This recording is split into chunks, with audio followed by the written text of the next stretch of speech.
The rise of nationalism in Europe. अब हम लोग पार्ट 2 स्टार्ट करते हैं। तो कल तक जो हम लोगों ने पढ़ा था, जो लास्ट क्लास में जो हम लोगों ने पढ़ा था, उसमें हम लोगों ने फ्रेंच रेवोल्यूशन तक टच किया था। हम लोगों ने किस तरह से देखा था कि कैसे जो आपका उस टाइम की जो कंट्रीज़ थी, किस तरह से वो किंगडम होते थे। आज जो मॉडर्न वर्ल्ड है हमारा, उस तरह का नहीं होता था। तो पहले एक राजा बहुत डिफरेंट अलग अलग एथनिक ग्रुप्स पे राज करता था, और वो अपना एक किंगडम बना कर रखता था जिसमें एक दूसरे से कोई लोगों का कोई लेना देना नहीं था। तो पहले जो शुरुआत में जो लोग होते थे वो कैसे होते थे, वो आपके होते थे, सब्जेक्ट्स होते थे आपके, वो सिटीजन नहीं थे। लेकिन आज के टाइम अगर हम लोग बात करें तो आज हमारे सिटीजन हैं। फिर से हम लोग जब बात करने वाले हैं, ये जो फ्रेंच रेवोल्यूशन है, ये हमारे वर्ल्ड के बहुत मतलब एक माइलस्टोन की तरह हम लोग इसको ट्रीट कर सकते हैं, क्योंकि फ्रेंच रेवोल्यूशन ने ही आपके एक तरह से अडल्ट फ्रेंचाइजी का वो दिया। फ्रेंच रेवोल्यूशन होने के बावजूद भी विमेन को राइट्स नहीं मिले थे, विमेन को वोटिंग राइट्स नहीं थे। सबसे पहले वोटिंग राइट्स जो दिए वो दिए न्यूजीलैंड ने।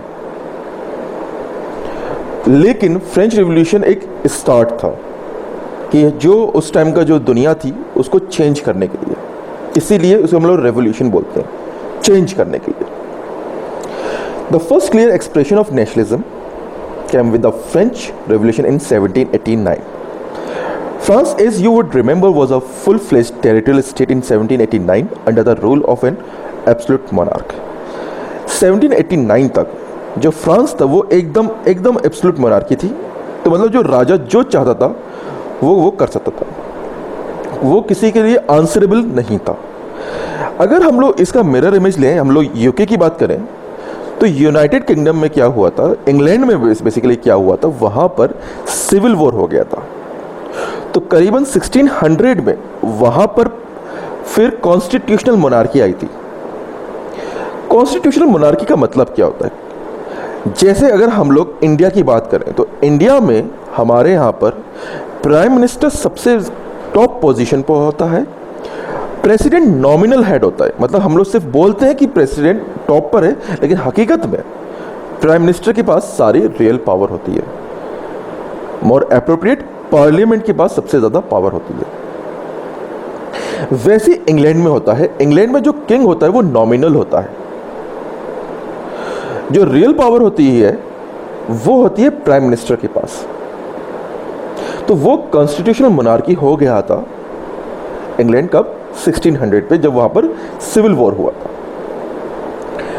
अब the political and constitutional changes that came in the wake of the French Revolution led to the transfer of sovereignty from the monarchy to a body of French citizens.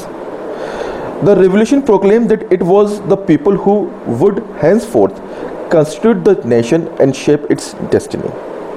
तो इस जो French revolution में इसमें क्या था, इसमें कहा था कि अब जो राजा लोगों का टाइम था, कि राजा लोग जो चेंज कर रहे थे देश को, वो वक्त चला गया। अब जो वक्त आ गया है, अब इस कंट्री के लोग उसकी शेप, उसकी डेस्टिनी, उसकी तकदीर बदलेंगे, यहां के लोग करेंगे। अब वो सब जमाने चले गए जब राजा तकदीर बदलता था किसी भी देश के। From the very beginning, the French Revolution introduced various measures and practices that could create a sense of collective identity amongst the French people. तो उन्होंने कलेक्टिवनेस किया कि उसमें ये पता चले कि हम लोग, हाँ, हम लोग सब सेम हैं, हम लोग सब बराबर हैं, हम एक जैसे, हम फ्रेंच पीपल हैं। द आइडियाज ऑफ ला पत्रे, द फादरलैंड। उन्होंने कहा कि ये जो हमारा देश है वो हमारा फादरलैंड है। हमारे से कॉन्ट्रास्ट है इंडिया से।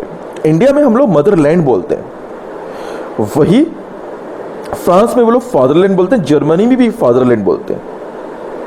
एंड ला सिटियन, द सिटीजन, मतलब हमारा देश फादरलैंड और हमारे यहाँ के नागरिक citizen. Emphasize the notion of a united community enjoying equal rights under a constitution। उन्होंने कहा कि जो हमारे पूरे जो लोग हैं, सिटीजन्स हैं, ये सब बराबर हैं और उनके हमेशा इक्वल राइट्स होना चाहिए। A new French flag, the tricolor, was chosen to replace the former royal standard। जो पहले का जो उनका जो झंडा था, जो उसमें आपने देखा होगा जो लांसेस के ऊपर जिसे रहता है वो पेना पेना सा, फ्लोर द कुछ ऐसे बोलते हैं, वो उनका रॉयल स्टैंडर्ड था। किसका? बर्बन फैमिली का। तो वो उसको अलग करके, उसको रिप्लेस करके ट्राई कलर लेकर आए, ये दिखाने के लिए लिबर्टी और आपको ये सब जो राजा लोग हैं उनको अलग कर रहे हैं हम लोग। The states general was elected by the body of active citizens and rename the national assembly. और उसको एक जनरल असेंबली का, उसमें एक्टिव सिटीजन्स, जो एक्टिव सिटीजन्स कौन थे? एक्टिव सिटीजन का मतलब जो आपके 25 ईयर्स से बड़े हों, आदमी हो और जिनके पास खुद की प्रॉपर्टी हो और 3 साल तक उन्होंने टैक्स दिया हो। पैसिव सिटीजन्स कौन थे? जिनके पास खुद का प्रॉपर्टी नहीं थी, जिन्होंने 3 साल तक टैक्स नहीं दिया था, और औरतें। वुमेन को उस टाइम कोई राइट्स नहीं मिल रहे थे। न्यू हिम्स, हिम्स मतलब poems, were composed oaths taken and martyrs commemorated. जो शहीद हो चुके थे उनको याद किया जा रहा था, कस्में खाई जा रही थी और नई नई पोएम बनाई जा रही थी। उसमें से एक जो हिम है वो है मरसाइल।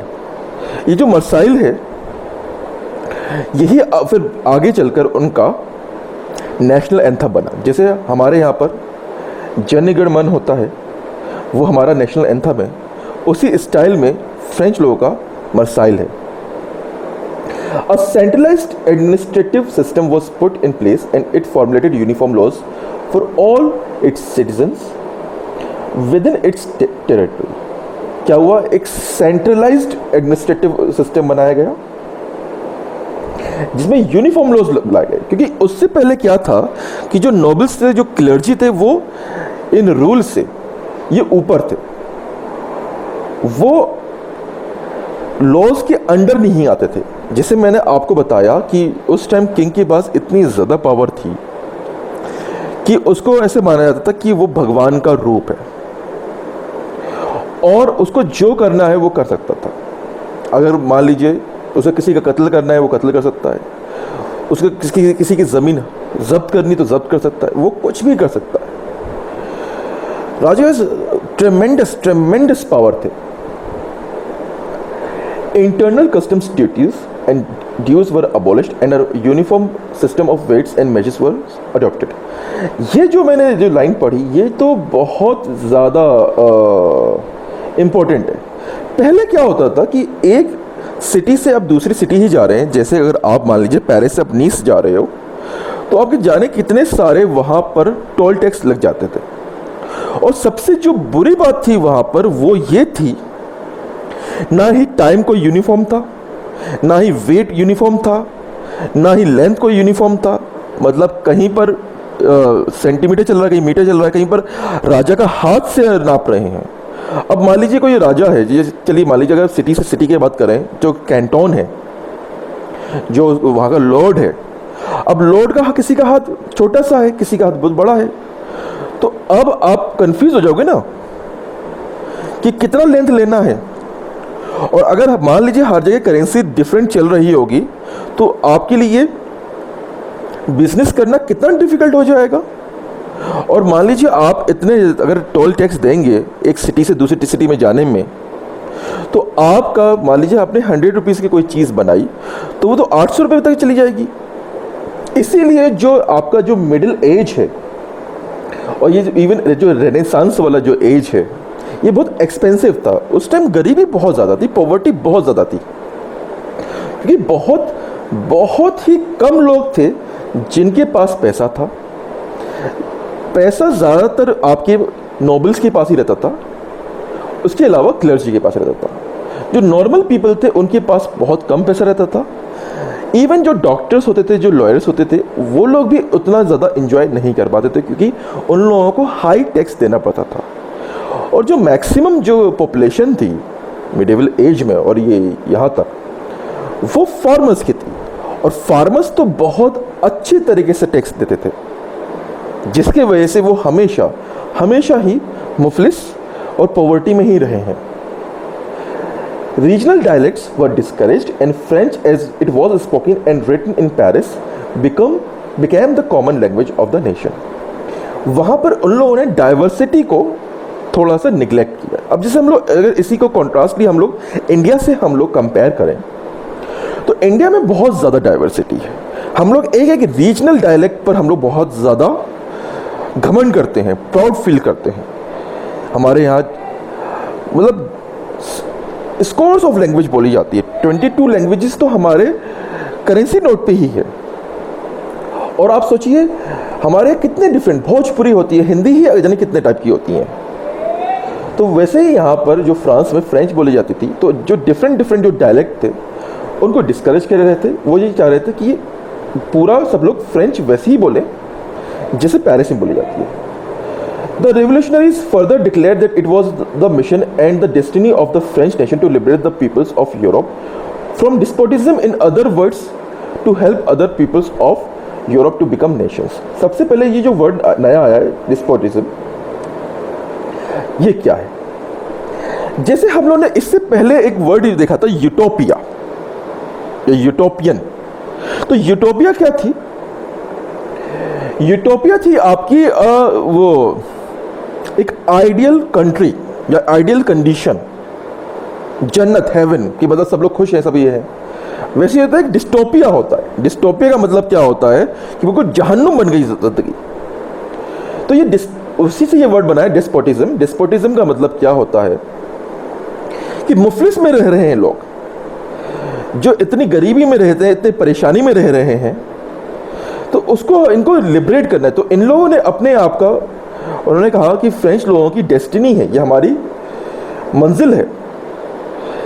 हमारी मंजिल है कि हम लोगों को पूरे यूरोप को इस मुफलिस से हमें निकालना है, इन परेशानियों से हमें निकालना है।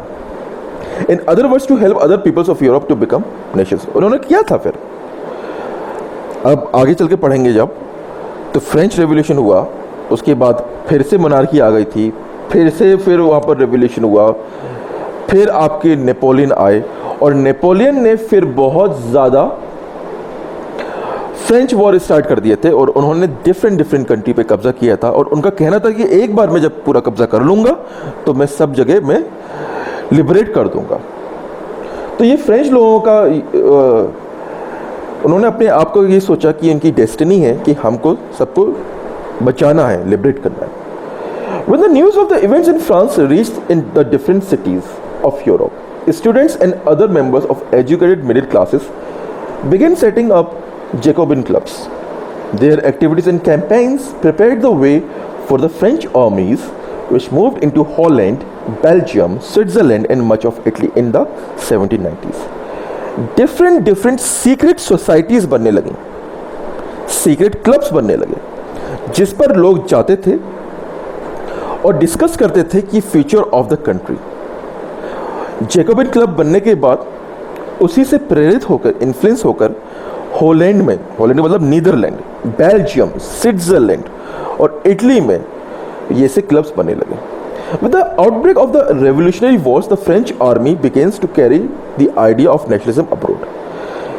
जैसे मैंने आप लोगों को बताया था कि नेपोलियन ने स्टार्ट कर दिया था वॉर करना, उन वॉर्स को बोलते हैं हम लोग रेवोल्यूशनरी वॉर्स, कि वो चाहते थे कि हम लोग पूरे यूरोप को लिबरेट कर दें, जो आगे चलकर 1815 में बैटल ऑफ वाटरलू में हार गए थे ये लोग। वो दैट इज डिफरेंट थिंग, वो हम लोग कभी बाद में बात करेंगे, आगे चलते हैं।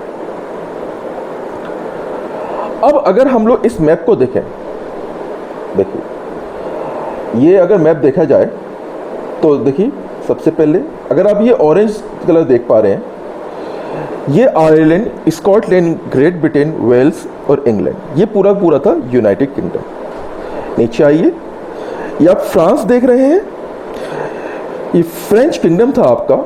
यहाँ पर देखिए ये स्पेन है और पोर्तुगल है। पहले स्पेन और पोर्तुगल एक ही कंट्री थे, उनका नाम था आइबेरियन पेनिनसुला, जो दूसरी कंट्री पर भी कब्जा किए हुए थे बाद में।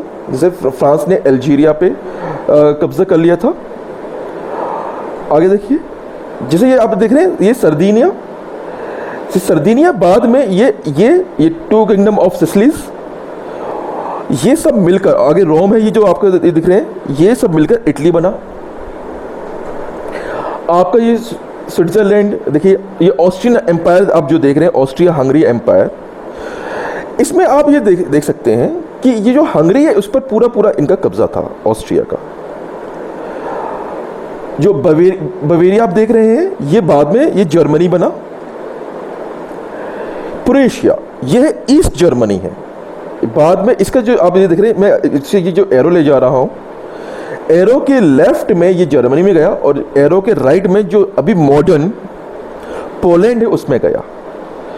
ये वाला जो पार्ट देख रहे हैं, ये आपका कौन सा है, ये डेंजिग है, इस पर बहुत वॉर चला था। ऊपर देखिए ये डेनमार्क है, अभी यहाँ पर ग्रीनलैंड नहीं दिख रहा है, तो डेनमार्क से काफ़ी जैसे यहाँ पर दूर है, तो वहाँ पर भी एक अलग वो है प्रोविंस है ग्रीनलैंड, जो दुनिया का सबसे बड़ा आइलैंड है, उस पर डेनमार्क का कब्जा है, जहाँ की जो पॉपुलेशन है वो बहुत कम है, करीबन अगर मैं गलत नहीं हूँ तो 50,000 तकरीबन है, वो भी सिर्फ साउथ ऑफ डेनमार्क में रहते हैं।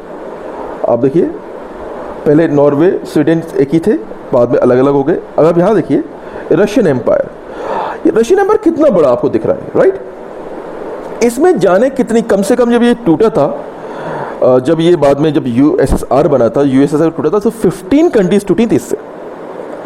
कजाकिस्तान, अर्मेनिया, आपका बेलारूस, यूक्रेन, इतने सारे कंट्रीज बने थे। अब आप यहाँ देखिए, यहाँ पर जो पोलैंड लिखा हुआ है, इस मैप में जो पोलैंड दिखा रहे हैं, ये बेसिकली पोलैंड कोई कंट्री नहीं था, ये रशियन एम्पायर के अंदर था, बाद में ये पोलैंड बना। तो जैसे अगर आप पोलैंड जो लिखा है उसके ऊपर एकदम से जाएंगे स्टेट पे, तो वो अब ये जो है आपका प्रेजेंट पोलैंड है। नीचे जो गलेशिया लिखा हुआ है, गलेशिया भी पोलैंड का ही पार्ट है, लेकिन उस टाइम ये ऑस्ट्रिया हंगरी का पार्ट था। अगर हम लोग नीचे जाएं तो यहाँ पर देखिए क्या क्या लिखा है, Serbia, Bulgaria, Greece, Crete, Romania, Cyprus, और यहाँ देखिए अर्मेनिया, मेसोपोटामिया, सीरिया। मेसोपोटामिया जो वो इराक है, जो ये सीरिया है तो वो तो है ही अभी, जो पर्शिया वो ईरान हो गया, जो जॉर्जिया लिखा वो रशियन एम्पायर में ही था। आप देखिए नीचे पैलेस्टीन, इजिप्ट, ये सब का सब ऑटोमन एम्पायर में था। अगर आप बहुत ध्यान से देखें तो जो ये सर्बिया है अभी ये इंडिपेंडेंट है। बुल्गारिया देखिए, रोमेनिया बहुत फेमस है, क्योंकि ये फेमस है आपका ड्रैकुला से फेमस है। आपने शायद व्लाद द इम्पेलर का नाम सुना हो। जितनी भी वेम्पायर की जो स्टोरीज आई हैं वो सब इसी कंट्री से आई हैं, रोमेनिया से। ग्रीस पर भी पहले ऑटोमन एम्पायर का कब्जा था, उस पर फिर ये वॉर ऑफ इंडिपेंडेंस हुआ था, जो इंग्लैंड के लॉर्ड बायरन करके थे, जो बहुत फेमस पोएट हैं, वो आए थे। उन्होंने काफ़ी ज़्यादा पैसे इकट्ठा किए थे वॉर करने के लिए, तो जो बाद में जाकर आज़ाद हो पाया था। तो आप देख रहे हैं पहले कितने बड़े बड़े किंगडम्स होते थे, लेकिन अभी वो सब टूट के बहुत अलग अलग कंट्री बन रहे। जैसे कि अब जहाँ पर मैं अभी ऐसे गोला बना रहा हूँ, ये जो है ये टर्की है हमारा, ठीक है, और ये जो जहाँ पर एम लिखा हुआ है वो है आपका इस्तांबुल, ठीक है। जैसे हमारी मुंबई है वैसे ही वहाँ पर इस्तांबुल है। उसी के बगल में नीचे की तरफ थोड़े से साउथ ईस्ट की तरफ है अंकारा, उसकी कैपिटल है। तो आप देख सकते हैं कि पहले कितने डिफरेंट जो राज्य हैं, किंगडम्स हैं, वो डिफरेंट लैंग्वेज के लोगों के ऊपर रेन करते थे, रूल करते थे।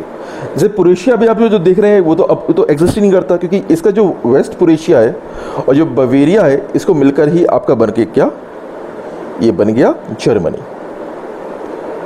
चलिए अब आप आगे देखते हैं। Within the wide swath of territory that came under his control, Napoleon set about introducing many of the reforms that he had already introduced in France. Through a return to monarchy, Napoleon had no doubt destroyed democracy in France, but in the administrative field, he had incorporated revolutionary principles in order to make the whole system more rational and efficient. The Civil Code of 1804, usually known as Napoleonic Code, ये तो जो मैंने अभी जो para पढ़ा है ये बहुत बहुत इंपॉर्टेंट है, क्योंकि आपको बहुत बार ये क्वेश्चन पूछा जाता है। जो सिविल कोड ऑफ 1804 है वो कई बार आपसे पूछा जाएगा, तो आपको ये याद रखना है। इसमें यह बताया है कि हाँ, ये है कि नेपोलियन ने पूरा डिस्ट्रॉय कर दिया था डेमोक्रेसी फ्रांस में, लेकिन उसने बहुत सारे चीज़ें चेंज कर वो की थी उसने सिस्टम में, काफ़ी एफिशिएंट बनाया था, काफ़ी टैक्स सिस्टम बनाया था।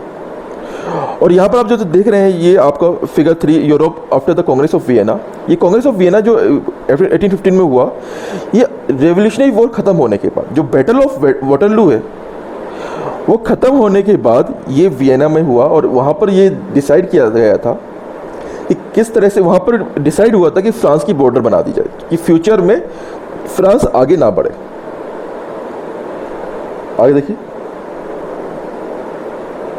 usually known as Napoleonic Code, did away with all privileges based on birth। अब दो वर्ड होते हैं, एक होता है प्रिविलेज और एक होता है एनविसेज। अब प्रिविलेज का मतलब क्या होता है? प्रिविलेज का मतलब होता है जो आपके बर्थ से आपको मिल रहा है, आप जहां पैदा हुए आपको जो जो चीजें मिली, दीज आर योर प्रिविलेजेस। और एनविसेज क्या होता है? एनविसेज का मतलब होता है जब आप कुछ खुद कुछ अचीव करें, तो उसको बोलते हैं हम लोग एनविसेज। जैसे मान लीजिए आप आईएएस बन गए, तो आप क्या, आपने क्या एनविसेज किया है। और प्रिविलेज का मतलब है, मान लीजिए अगर आप राजा हैं और आपकी उसके बेटे हैं और आप भी राजा बन गए, तो अब आपका क्या है, वो प्रिविलेज है। तो इसने, नेपोलियन ने ये सब कुछ खत्म किया था। Established quality before the law, सबको कहा कि भैया आप इक्वल हैं लॉ के सामने। क्योंकि जिस तरीके से पहले के टाइम पर क्या होता था, जैसे कि मान लीजिए कोई लॉर्ड है और कोई नॉर्मल उसके अंदर जो सर्फ काम कर रहा है, कोई पेजेंट काम कर रहा है, कोई फार्मर उसके अंदर काम कर रहा है, अगर उसने ढंग से काम नहीं किया और इसने खूब हंटर मार मार के उसको मार डाला, तो भी लॉर्ड्स के ऊपर कोई उंगली नहीं उठा पाएगा, क्योंकि पूरी पावर्स उस टाइम नोबल्स के पास थी। तो वो बहुत ही ज़्यादा क्रूरल सिस्टम था। इसीलिए उसने क्या किया, सबको इक्वल करा before the law and secure the right to property. पहले क्या था, आपको जैसे मैंने बताया कि मैक्सिमम जो प्रॉपर्टी थी फ्रांस की वो नोबल्स और क्लर्जी के पास थी। तो जो बाकी की 90% जो पॉपुलेशन थी, बहुत ही कम लोग थे जिनके पास प्रॉपर्टी थी। तो वहाँ पर फ्रांस में राइट टू प्रॉपर्टी का उनको राइट दिया कि मतलब सबके पास कुछ ना कुछ मकान, कुछ ना कुछ ज़मीन तो होनी ही चाहिए। राइट टू प्रॉपर्टी पहले इंडिया में भी एक फंडामेंटल राइट्स था, लेकिन हमारे यहाँ पॉपुलेशन इतनी ज़्यादा होने की वजह से ये वो फिजिबल नहीं था, तो इस राइट टू प्रॉपर्टी को अलग कर दिया गया। यूएसएसआर में भी राइट टू प्रॉपर्टी था, तो इसीलिए सब को, हर सिटीजन को फ्री में एक घर मिलता था, जिसे कुलाग बोलते थे। लेकिन ये राइट टू प्रॉपर्टी वाला जो है ये काफ़ी कॉम्प्लिकेटेड हो जाता है, क्योंकि जिन कंट्री ने राइट टू प्रॉपर्टी वाला किया हुआ है वहाँ पर फिर बहुत टाइम लगता है, 4-4, 5-5 साल लगता है किसी को भी एक को घर मिलने के लिए। आगे देखते हैं। This code was exported to the regions under French control. जहाँ जहाँ फ्रेंच कंट्रोल होने लगा वहाँ ये एक्सपोर्ट करने लगे। In the Dutch Republic, Netherland जैसे बताया मैंने, in Switzerland, in Italy and Germany. Napoleon simplified administrative divisions, abolish the feudal system. ये फ्यूडल सिस्टम बहुत इंपॉर्टेंट है। ये फ्यूडल सिस्टम ही चल रहा था तब तक, पहले इंडिया में भी यही फ्यूडल सिस्टम था। जिसे मैंने बताया क्या क्या होता है फ्यूडल सिस्टम। सबसे ऊपर राजा होगा जिसका बेटा भी हमेशा राजा ही बनेगा, ठीक है। अब उसके अंडर में क्या होगा, गवर्नर होगा, गवर्नर के अंडर में लॉर्ड्स होंगे। अब इनके जो लॉर्ड्स है, अब उसका बेटा जो है वो मान लो मेंटली डिस्टर्ब भी है, तो भी वो लॉर्ड ही बनेगा। अब वो कुछ भी मतलब कैसी भी रूल लेकर आ रहा है। इंग्लैंड का बहुत एक फेमस राजा था, वो था लैंकेस्टर फैमिली का। वो मैड था, उसको नाम रख दिया था मैड किंग। वो बहुत बच्चा सा था, वो सिर्फ 14 साल का था, और वो 14 साल का किसी को भी बीच कोर्ट में किसी का भी कत्ल कर देता था क्रॉसबो से। क्रॉसबो होता है एक, जैसे बो एंड एरो होता है उसी स्टाइल में क्रॉसबो होता है जिससे एरो निकलता है। वो किसी को भी मार देता था। किसी को बोल देता कि कोई पसंद नहीं आ रहा कि लो इसको, अब आप इसमें तेल में वो बॉईल कर दो, उसको जला दो, उसको सॉरी बर्न कर दो। वैसे एक और राजा था नीरो, रोम का, उसने आधा रोम जला दिया था। तो अब इस तरीके के राजा होंगे, क्यों? क्योंकि फीडल सिस्टम की वजह से। उसमें क्या था कि राजा का बेटा राजा ही बनेगा, लॉर्ड्स का बेटा लॉर्ड्स ही बनेगा, गवर्नर बेटा गवर्नर बनेगा। तो ये बहुत खराब सिस्टम होता था। और मान लीजिए आप सर्फ है, आप मान लीजिए फार्मर है, अब जिंदगी भर आप फार्मर ही बनोगे, आप आर्टिजन नहीं बन पाओगे। आप मान लीजिए, अगर मान लीजिए कोई लोहार है, ब्लैक स्मिथ है, तो वो जिंदगी भर उसको ब्लैक स्मिथ बनना है, उसके बच्चों को भी ब्लैक स्मिथ बनना है। तो ये कास्ट सिस्टम होता था, फ्यूडल सिस्टम में। ये बहुत बुरी चीज थी जिसको उसने अबोलिश कर दिया। And freed peasants from serfdom, जैसे मैंने आपको बताया सर्फडम मतलब जिंदगी भर आपको उन्हीं के गुलामी करनी है, आपको उन्हीं के साथ ही रहना है। एंड मेनोरियल ड्यूज, मतलब मैनर का मतलब क्या होता है? जो लॉर्ड्स का जो हाउस होता है उसे मैनर बोलते हैं, बड़ा बहुत बड़ा मकान होता है, बंगलो से भी बड़ा होता है। तो उस पर आपको उनके लैंड में आप रह रहे हो तो उस पर आपको किराया देना पड़ेगा लैंड पे। तो इसको हिंदी में एक जो टिपिकल लोकल लैंग्वेज है उसे बोलते हैं पट्टा बोलते हैं। तो ये मेनोरियल ड्यूज को भी खत्म किया। In the towns too guild restrictions were removed, कोई भी जो गिल्ड बना सकता है अब। Transport and communication systems were improved, peasants, artisans, workers and new businessman enjoyed a newfound freedom. Businessmen and small scale producers of goods in a particular began to realize that uniform laws, standardized weights and measures, and a common national currency would facilitate the movement and exchange of goods and capital from one region to another. मतलब कि फिर businessman लोगों को भी बहुत फायदा हुआ। उन्होंने देखा कि अगर ये जो है आपका मूवमेंट को अलाउड कर दिया जाए, आपके करेंसी सेम हो जाए, आपके स्टैंडर्डाइज वेट्स हो जाएं, जैसे कि मान लीजिए 1 kg है तो 1 kg ही हर जगह चले, आपका 1 मीटर लेंथ है 1 मीटर ही चले, तो कितना ज़्यादा सिंपल हो जाएगा कोई भी चीज़ एक्सचेंज करने के लिए। तो ये सब सारी चीज़ें फ़ायदा हो रही थी। नेपोलियन के रेवोल्यूशनरी वॉर्स और उसके जो उसने जो ये 1804 वाला सिविल कोड लेकर आया। लेकिन कोई भी चीज़ जो अच्छी होती है बिना कॉन्स के, किसी के प्रोज होंगे तो कॉन्स भी होंगे, बिना कॉन्स के कुछ नहीं रहता। तो अब हम लोग अगली क्लास में देखेंगे कि इसके क्या क्या कॉन्स थे, किस तरीके से नेपोलियन फिर हार गया, उसको किस तरह से उसको अब वो निकाला कर दे दिया उसको। तो वो हम सारी बातें अगली क्लास में करेंगे।